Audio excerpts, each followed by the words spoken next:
বছর দেড় হলো কাকলির বিয়ে হয়েছে। একবারও সে বাপের বাড়ি যায়নি। তার 5 ননদ ও শাশুড়ির ফরমাস পালন করতে করতেই দিন কেটে যায়। তার ছোট্টবেলার বান্ধবী অনামিকা, তারও বিয়ে হয়েছে শহরে। অনামিকাকেও অনেক চিঠি লিখে সে, কোনো উত্তর আসে না। হঠাৎ একদিন, কতদিন হলো মাকে দেখি না।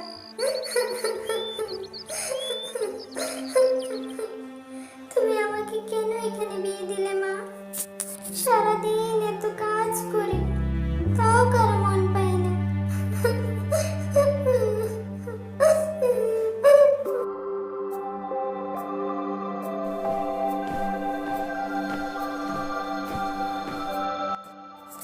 কাকুলি, ওই কাকুলি, কে? আমি রে, অনামিকা। আমাকে তুই চিনতে পারলি না? অনামিকা, কোথায় ছিলি রে সই এতদিন? তোকে কত চিঠি লিখেছি। জানি রে, আমি সবই জানি। তুই জানিস? হ্যাঁ রে, তোর শাশুড়ি আর 5 ননদ তোর উপর যে কত অত্যাচার করে সবই জানি আমি। আমার 4 ননদ বিয়ের পরও বাপের বাড়ি থাকে। মা তো সবই জানতো রে, তাও কেন আমাকে এখানে বিয়ে দিল? ওই, এ হলো কপালের লিখন। জন্ম মৃত্যু বিয়ে, তিনি বিধাতা নিয়ে। এটা কখনোই খণ্ডানো সম্ভব নয়। মাঝে মাঝে ইচ্ছে করে গলায় কলসি বেঁধে পুকুরে যাব। ও কথা মনেও চিন্তা করিস না সই। বেঁচে থাকার মতো শোক আর কোথাও নেই। এই শোক সবার কপালে জোটে না রে সই। তারা যে আমাকে অনেক কষ্ট দেয় সই।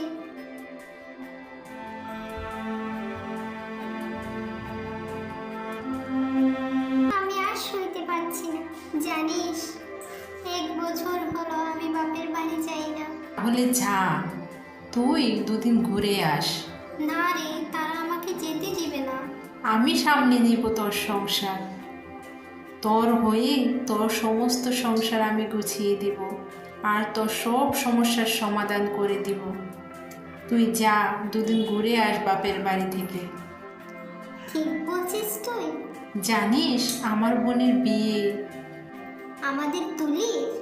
হ্যাঁ রে, এই নে, এই গহনাগুলো মাকে দিস, আর বলবি এগুলো ওই গহনা যা আমার বিয়েতে মা দিয়েছিল।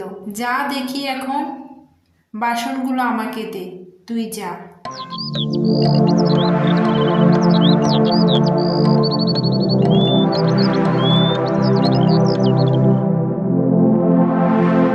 এই কয়টা বাসন ধুইতে বুঝি আপনার এত সময় লাগে?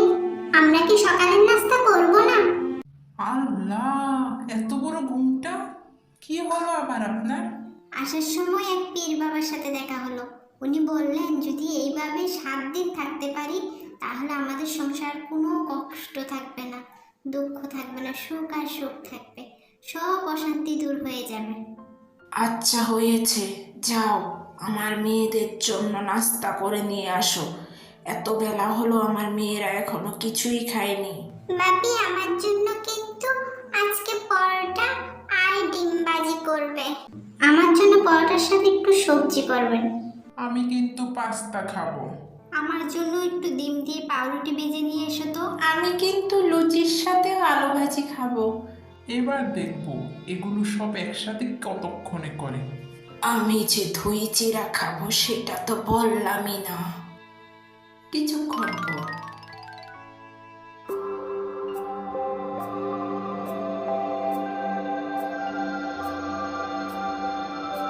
নাস্তা রেডি, খেয়ে নিন।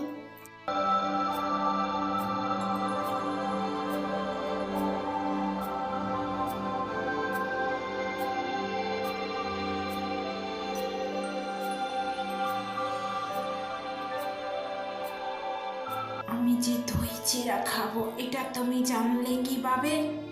কেন মা, কালই তো আপনি বললেন আপনার পেটে নাকি সমস্যা চলছে, তাই ভাবলাম আপনার জন্য একটু দই চিড়াই করে দিই। ভাবি আজকে এত তাড়াতাড়ি সবকিছু কিভাবে করে নিল?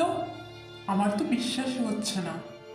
আমি আবার কালকে কখন বললাম যে আমার পেটের সমস্যা? সেটা তো আমার মনেই পড়ছে না। দুপুরের রান্না হয়ে গেছে, সবাই ভাত খেতে চলে আসেন। আজকে করলা ভাজি, মাছের ঝোল, লাউ সবজি আর একটু চিংড়ি বোনা করেছি। সবাই তাড়াতাড়ি খেতে আসুন তো গোসল করে। নাস্তা করেছে তো 5 মিনিটও হয়নি। আমি সবার জন্য গোসলে পানি গরম করে দিচ্ছি। এত তাড়াতাড়ি এত কিছু কিভাবে রাখলো? আমার তো ব্যাপারটা সুবিধার মনে হচ্ছে না। ভাবি মনে হয় জাদু জানে, জাদু। আজকে দুপুরে কিন্তু ঘুমালে চলবে না, দেখতে হবে কিভাবে এত কাজ একসাথে করছে।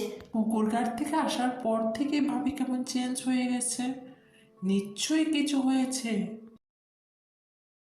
মা, ভাবিকে পুরো ঘর খুঁজে দেখলাম, কোথাও নেই। পুকুর পাড়ে দেখেছিস? নিশ্চয় পুকুর পাড়ে গেছে। পুকুর পাড়েও দেখে এসেছি, ওইখানেও নেই। তাহলে কোথায় গেল বল দেখি। মা দেখুন কত বড় মাছ। এত বড় মাছ আপনি কোথায় পেলেন ভাবি? কেন আমাদের পুকুরে? আপনি এতক্ষণ পুকুর ঘাটে ছিলেন? হ্যাঁ, সেখান থেকে তো ধরে নিয়ে আসলাম এটাকে। আমি রান্না করছি, আপনারা আসেন খাওয়ার জন্য।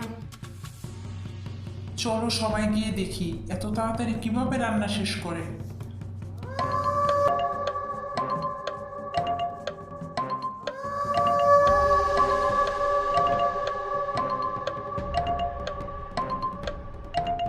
এই নিশ্চয়ই কোনো পিশাচিনী হবে। আমাদের কাছ থেকে প্রতিশোধ নেওয়ার জন্য জাদুবিদ্যা শিখে এসেছে।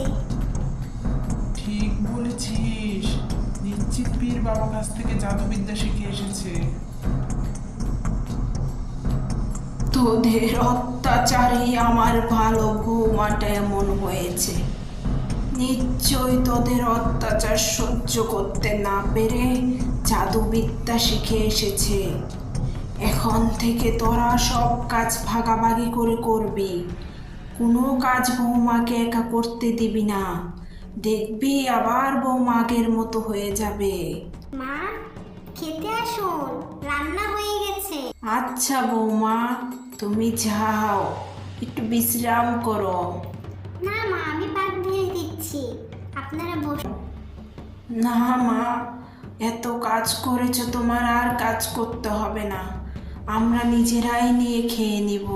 মা ঠিক বলেছে ভাবি, আপনি যান, কিছুদিন বাপের বাড়ি থেকে ঘুরে আসেন। প্রায় বছর হলো আপনি বাপের বাড়ি যান না। হ্যাঁ বৌমা, কিছুদিন বাপের বাড়ি থেকে ঘুরে আসো, দেখবে তোমার অনেক ভালো লাগবে। ঠিক আছে মা।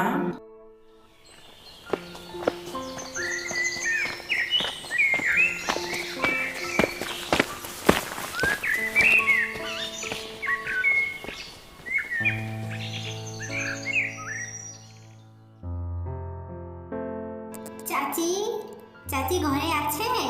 কাকলি যে কবে আসলি রে? এই তো কাকি, গতকালই আসলাম। এটা নিয়ে। এ কি রে? এই তো আমার অনামিকার গহনা। এই গহনাই তো আমি অনামিকাকে দিয়েছিলাম বিয়েতে। হ্যাঁ কাকিমা, কালই তো অনামিকার সাথে দেখা হলো আমার, সেই এগুলো দিয়েছে। বলছে তুলির নাকি বিয়ে। এটা কি বলিস রে মা? অনামিকা তোকে কিভাবে দিবে? কেন কাকিমা, কি হয়েছে? কেন রে, তুই কিছু জানিস না? না কাকিমা, আমি তো অনেকদিন বাড়িতে আসি না। 3 মাস হলো রে মা, আমার মেয়েটা আর নেই।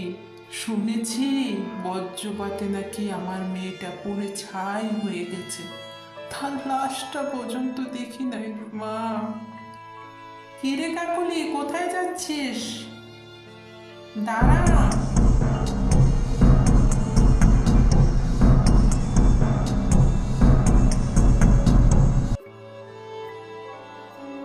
মা, ঠিক আছেন আপনারা? কি বৌমা, কিছুক্ষণ আগে না তুমি গেলে, এত তাড়াতাড়ি ফিরে আসলে যে? আপনাদের খুব চিন্তা হচ্ছিল মা, আপনারা ঠিক আছেন তো? হ্যাঁ রে মা, ঠিক আছি। ভাবি, আপনি আবার আগের মতো হয়ে গেছেন। আপনার মুখটা দেখে কত যে ভালো লাগছে। হ্যাঁ ভাবি, আপনার প্রতি আমরা যা অন্যায় করেছি তার শাস্তি পেয়েছি। আর এমন করব না আমরা। এখন থেকে সব কাজ হাতে হাতে করব। হ্যাঁ বৌমা, এখন থেকে তুমি রেস্ট করবে শুধু, আমরা সব কাজ নিজেরা করে নেব।